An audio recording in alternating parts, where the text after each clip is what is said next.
Hello, good afternoon. Welcome to Tea Time with QuestCare.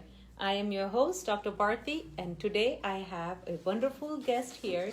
You all met him last week with Dr. Lopez, but he's our favorite, our godfather, Dr. Edwin Del Rosario. Good Welcome. afternoon, Welcome. everyone. We are absolutely happy to have you today with us, Dr. Del. We call him Dr. Del, but this is Dr. Edwin Del Rosario.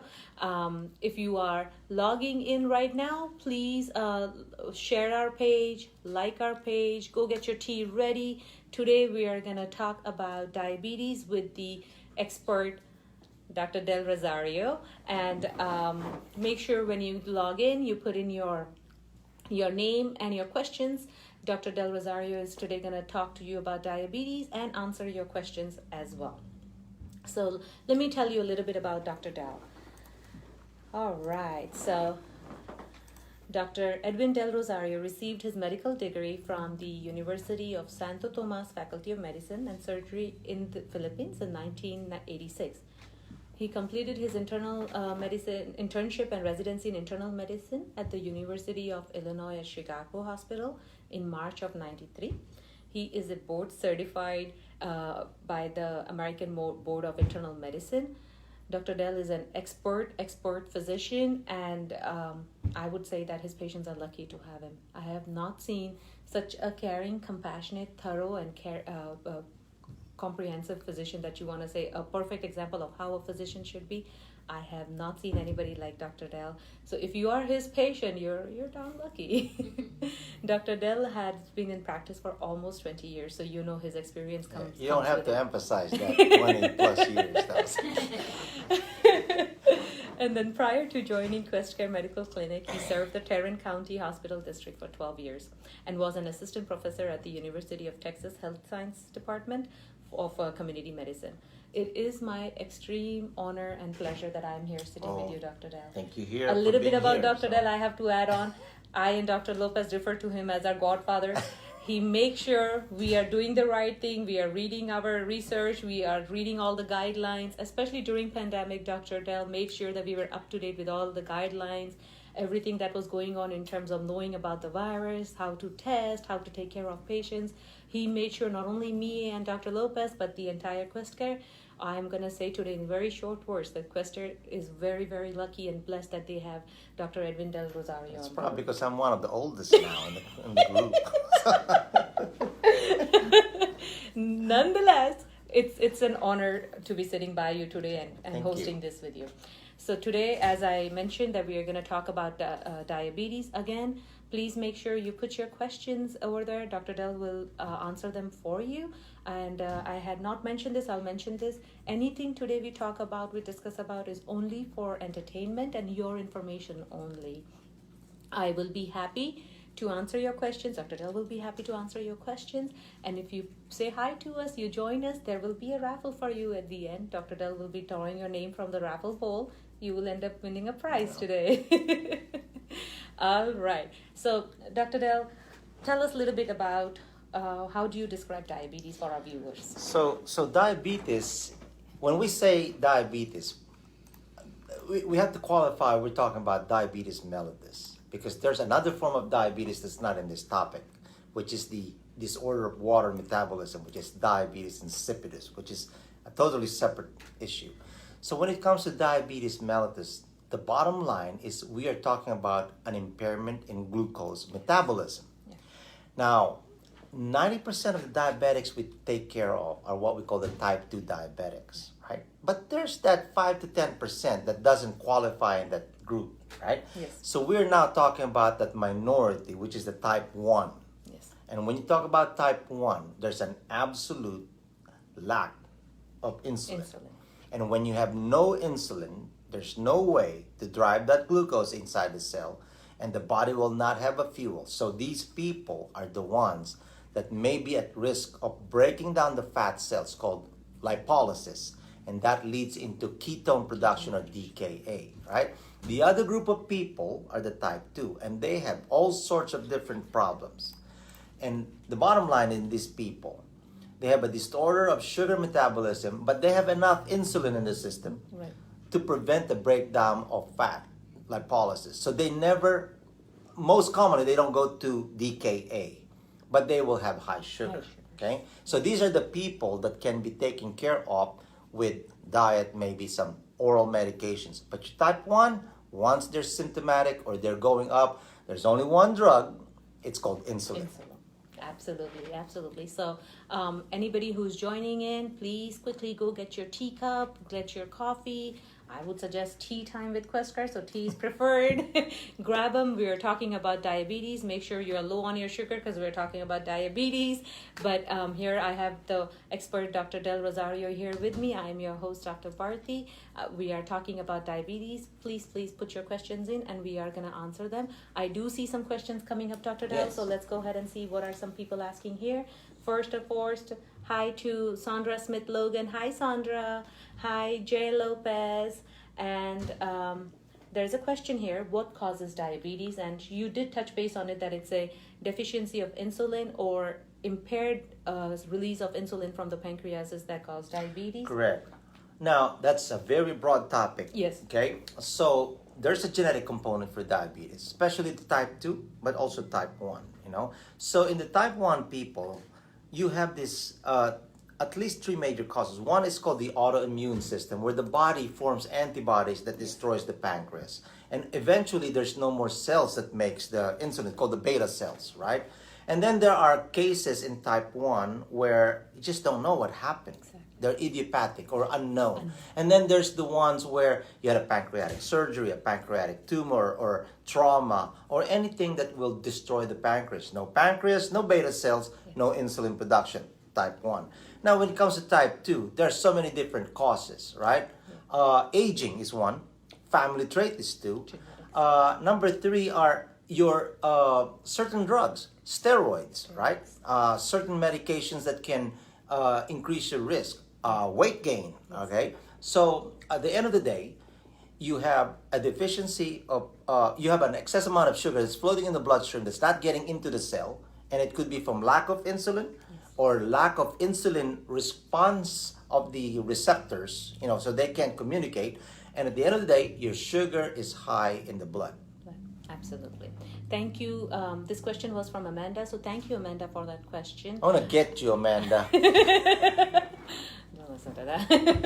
And then Dr. Hussain is watching us. Hi, Dr. Hussain. Dr. Mahek Dingra. Dr. Nangrani is watching us. Hi, Dr. Nangrani. And let's see who I want to say a quick hello to. We have wonderful people here. I want to make sure I said hi to. I said hi to Jay Lopez.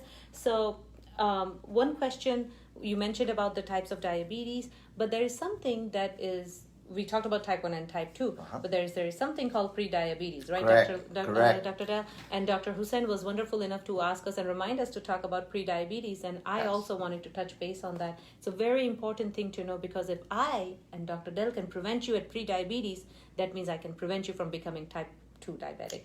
So one has to know what normal first, and because there's a line between normal and diabetes. So a normal person will start the day maybe with a 65 to 99 fasting, and they're 2 hours. I don't care what you feed a normal person, but they will not exceed 140 2 hours after the major meal. Yes. And when you check their 3-month average, which is the red blood cell coated by sugar, their A1C, you have to be familiar with that term, is always less than 5.6, 4.2 to 5.6. And then you define diabetes by having a blood sugar on more than one occasion, right, of 126 to 130 fasting. Their 2 hours are way beyond 200, and their A1C is 6.5 and higher. So if you put those two pictures, there's a one in the middle. These are what we call the pre-diabetics. Now, what is that? Go figure, 100 to 125 fasting, the 2 hours after the major meal. They're not less than, they're somewhere between 140 to 199, and they're between 5.7 to 6.4 in their A1C. Now, why is that important to know? Because we now have data that says people will start getting damages both in the small blood vessels and the big blood vessels, damage complications of high sugar, even as early as a pre-diabetes. So we have data that says if you take care of a pre-diabetic with lifestyle change, you can delay the progression to diabetes by as much as 10 to 20 years. with lifestyle change. And then you can add metformin, which adds another 10 years. So, in other words, Yeah. you play your cards right, you will become a diabetic, but you can delay it substantially way into the future.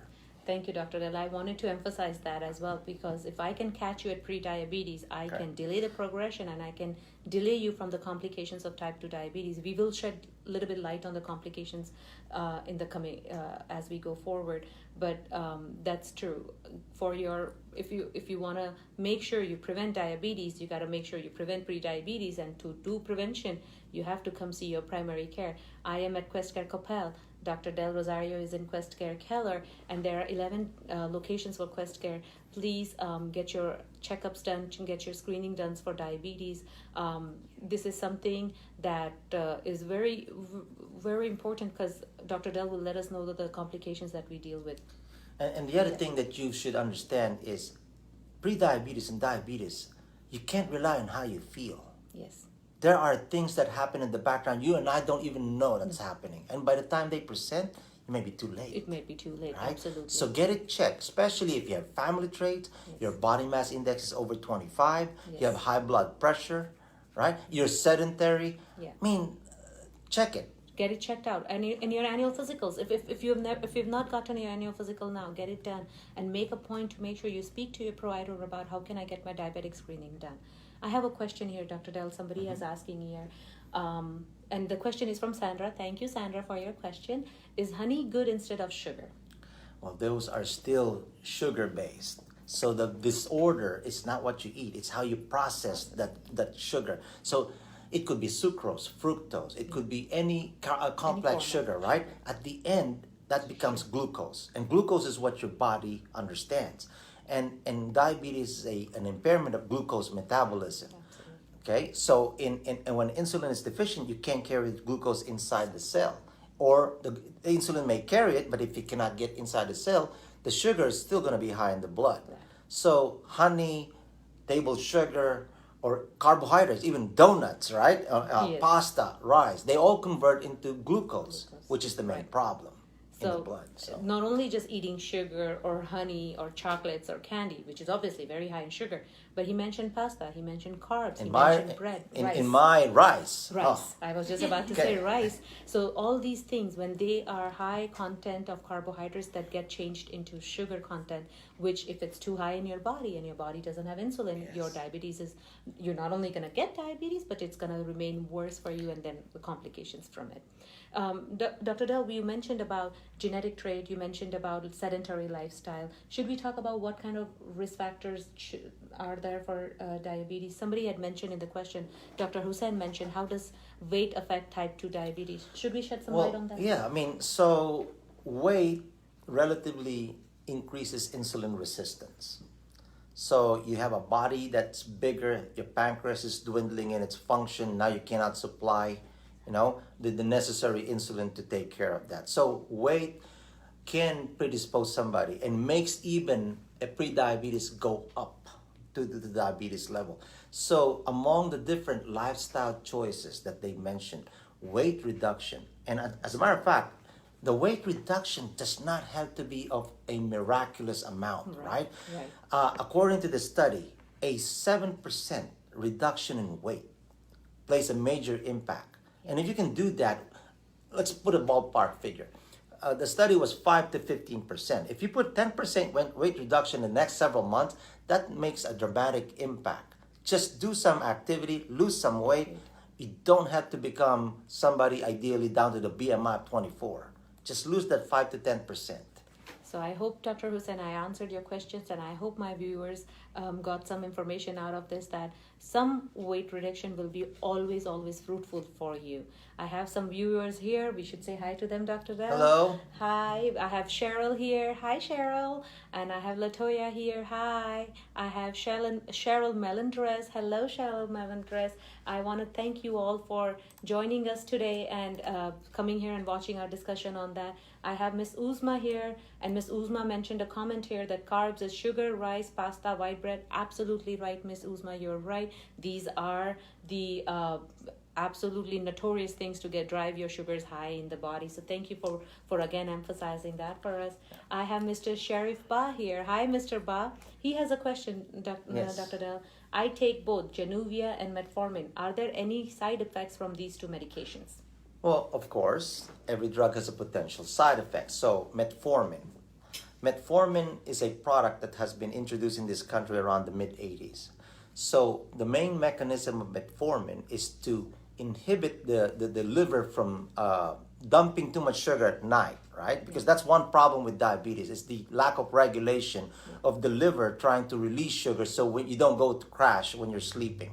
So that's what it does. And then the other thing is it promotes insulin sensitivity. Remember how the insulin has to interact with the cell? Well, metformin makes that cell a bit more sensitive. Now, a few side effects. Long-term use of metformin may increase the risk of vitamin B12 consumption in the body. And these people sometimes, if you don't check it, 5% of them, there's a 30% reduction in B12 with metformin. 5% of them might develop B12 deficiency. Number two, it is metabolized and there is a problem with people, especially with kidney deficiency, right? When your EGFR, when you hear that, you're less than category 4, 30% and lower, you might develop what we call lactic acidosis. And the more common thing with metformin, if you take it on an empty stomach, especially the immediate release form, GI upset, nausea, vomiting, gas, diarrhea are among the side effects. Now, Januvia is a form of medication that promotes insulin sensitivity. It works in the pancreas, but it's a bit gentler. Now, it is weight neutral, and they're great combos. But if ever there's a side effect, it's more with metformin. Right, and I think Januvia has a little less side effect. Less side effect. One of the biggest side effects of both of these medications, or even one of them, I would say, is hypoglycemia, which means both of these are notorious to drive your sugars down to a point where you can become symptomatic. So if you are a diabetic and taking 1 or 2 or 3 diabetic drugs, you have to always be watching out for the side effect of low blood sugar and make sure that you have proper protocol in place to not get that complication. I actually coined a phrase about that. I tell people, fear low blood sugar. Absolutely, yes. Worry about high. Worry about See, high. that's why Absolutely. you should never ever get into a low sugar because that is the biggest mistake. It is far more dangerous. It can kill you in an instant. Low sugar can impair your brain to the point it can give you an accident, seizures. Now, high sugar may damage you over time unless it's too high. But low sugar, you drop down less than 70, you're driving, you could be underneath a truck by the time you realize it. So fear low, worry about high. Absolutely. I have some people who are here who joined us again. Hi to Mr. Irfan. Hi to Sandra again. Thank you about your questions. Thank you, Mr. Sharif Ba, for your questions. I am gonna want to talk to you a little bit about what can people do to prevent pre-diabetes and then if they became diabetes. I know there was a question about somebody asked that I'm doing exercises, I'm not losing weight. That is a very broad topic and I can talk to you about later in the coming videos. Today we're going to strictly focus on prevention about diabetes and help people know a little bit more about diabetes. So what can we do for prevention? So prevention, right? So in the pre-diabetes study, it was published that lifestyle change, and that doesn't have to be a lot. Yes. So lifestyle change means you gotta watch that diet. So diet, exercise without the diet, it's gonna be quite difficult to lose weight or even to control it. Carbohydrate in excess, right? Too much calories, right? Will be a problem. Now exercise, even the slightest exercise. There was a study that says, what about these people who can't barely move? The elderly people. One study that I saw, sedentary lifestyle, you break that every 30 minutes by just standing or just mere physical activity is good enough. Yes. Now, 150 minutes for the average person per week with 2 days of resistance training or weight training does the job. For people who does quite vigorous activity, the ADA recommends 75 minutes in a 7-day period with 2 days of weight training. Yes. So that is one of the best ways. Prevention. So if you get anything from today's topic, I will reiterate his words, reemphasize, take away your sedentary lifestyle and get active. If you can be active, that I feel like is the remedy for each and every disease that is out there, right, Dr. Yes, Dell? ma'am. Whether it's diabetes, whether it's blood pressure, whether it's cholesterol, whether it's thyroid, and even mental health issues. If you can get active, you will be not only be able to help these to get better, but you can prevent them. I have wonderful questions coming up. Dr. Dell, one question was that if I have type 2 diabetes, does that mean that I will need insulin at some point? At some point, okay, so diabetes is a linear thing. That's another good topic. Insulin is part of the treatment regimen in diabetes. Remember, it's a progressive disease. We start with lifestyle changes, then we may have to get into one monotherapy, dual therapy, triple therapy. But at the end of the day, we're not curing diabetes. We're preventing it, we're delaying it.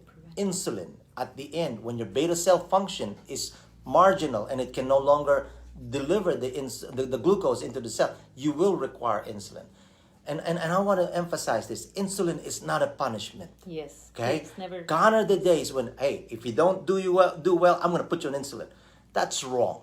Insulin is part or an integral part in the treatment of diabetes. It is part of the regimen. If you need insulin, get on insulin. Yes. It's not a punishment. And by the way, the new insulins are far more safer than the old ones that we used in the 90s. Absolutely. Thank you, Dr. Dell, and thank you, Dr. Hussain, for that question.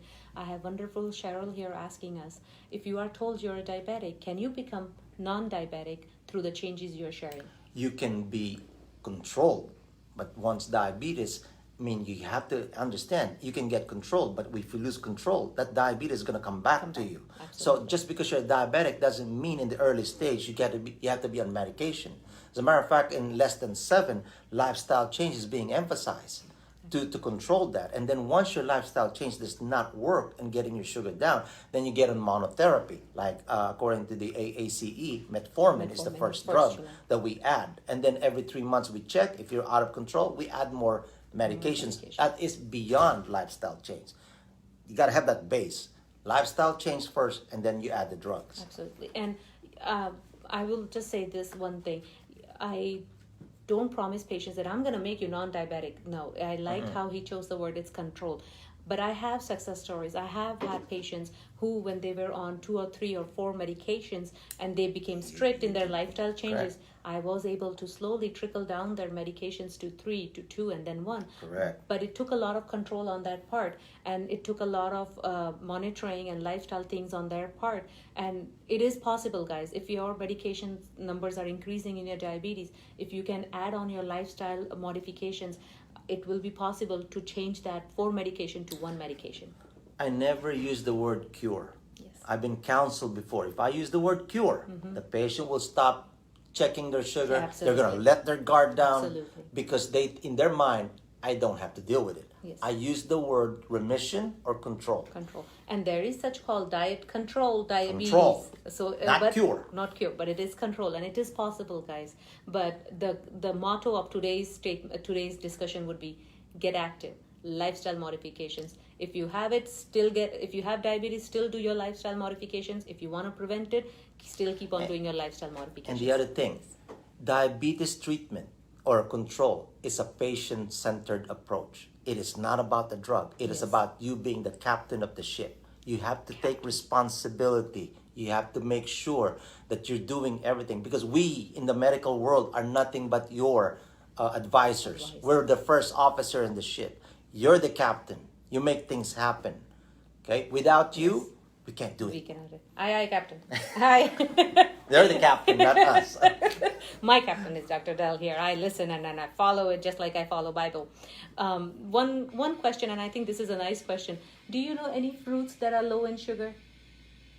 Now, there are fruits that are higher in sugar, like banana is quite high in sugar. Mangoes, there is what we call the glycemic index. All fruit. Now, the carbs in fruits are not the same as the carbs you get from McDonald's.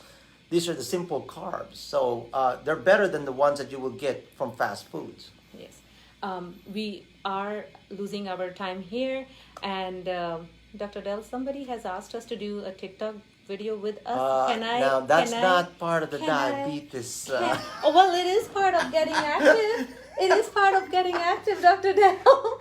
Dr. Hussain, I will try to convince him on that. Who asked that? Dr. Hussain asked. So we are gonna please await our TikTok videos. They are in the process. I am in the process of getting him convinced to do that. But I have other TikTok videos made by the Ask me another question. But guys, follow us on TikTok, follow us on Instagram, follow us on Facebook. Please share your comments. If I did not get to your question today, I apologize. We will try to address them in the coming videos. Again, I am talking Or with the make expert. a visit. That's what we're here for. I was just about to get there. Thank you. Dr. Dell is so awesome. He reminds me what I have to say.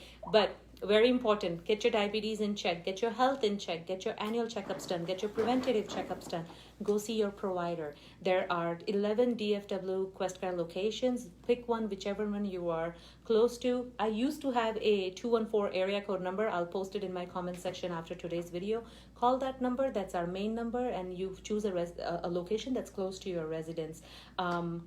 What else I wanted to talk is diabetes and depression.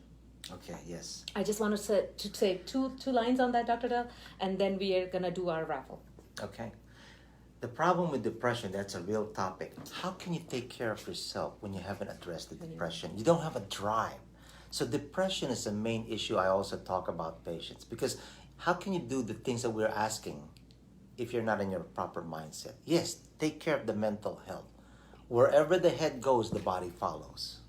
That's one of the things I want to emphasize. Depression and anxiety is together real, yes. with diabetes, I feel like they both feed on each other. Mm-hmm. And whether you have one or the other or both, come get it checked out. These are serious, just as serious as diabetes, as serious as mental health disorders. Talk to your primary care, talk to your providers. I guarantee you they will be able to assist you and help you with that. Having said that, today was our talk on diabetes. Maybe in the future, it's a very vast topic. We cannot talk about everything about diabetes. I hope you were able to get some information, some entertainment from our today's topic. Now we are going to do our little raffle, and we'll see who the winner of today's raffle is. Dun, dun, dun, dun, dun, Okay, dun, let's see, no dun, looking. dun, There we dun, go. dun. Here we go. SS. So the initials are SS. SS. You get your You have raffle here. F here, SS. My office will be contacting you. SS, the initials are SS. My office will be contacting you, and you please come and collect your prize. I again want to say thank you to all of you who came today, who gave us your questions, your comments, who even just joined us and watched us and made our tea time more better. I cannot thank Dr. Dell enough today. I learned so much delighted from and thank him. you for having me here. So. You taught me so much today, and you taught our viewers so much today, and it was just an immense honor today for me to be sitting next to you and talking about diabetes. Highly thank you from our entire team to you, Dr. Dell. And thank you to my wonderful viewers. Keep tuned, stay tuned for our next Thursday's topic. We are going to have wonderful topics to discuss with you. Keep watching our TikTok videos. I might get one from Dr. Dell today. I'm getting depressed. I'll be a provider. I'll take care of it. But thank you again to all of you guys. Wish you all the best for everything. Stay safe. COVID pandemic is not over yet. Keep your mask on, hand washing, social distancing, 6 feet distance, and stay healthy. All right. Bye-bye. Bye-bye.